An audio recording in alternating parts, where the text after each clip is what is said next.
Hola, hola, hola, hola. It is Aspen Cavalli. Welcome back to the Aspen Cavalli Show.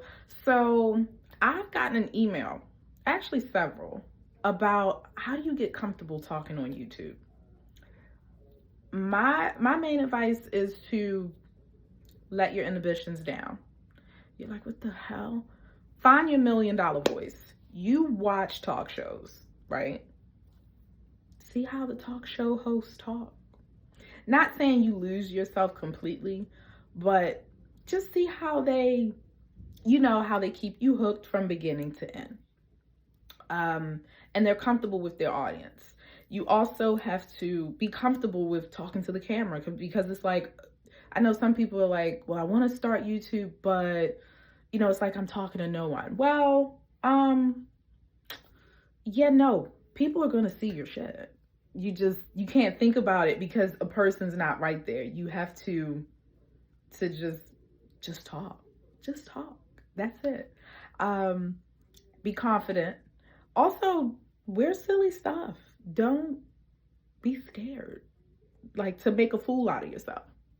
I wear this on the regular because I'm taking photos and stuff, but I always say find your $1,000,000 voice. Also, I do have training in theater, and I went to like certain acting workshops and classes when I was younger.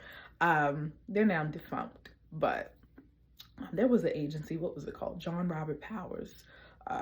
Yeah, but yeah, I read a lot, but I grew up watching a lot of talk shows, and I still do.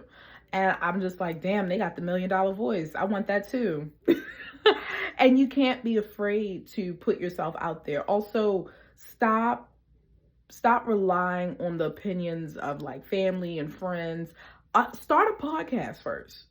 This may be a part one, how to get comfortable talking on YouTube, but I started a podcast. So my podcast was actually the pipeline to me making and creating a YouTube. I've always wanted to do it, but I said, I don't want to just jump out there. I don't want my face seen yet, because that's how I was. I'm like, I don't want my face seen.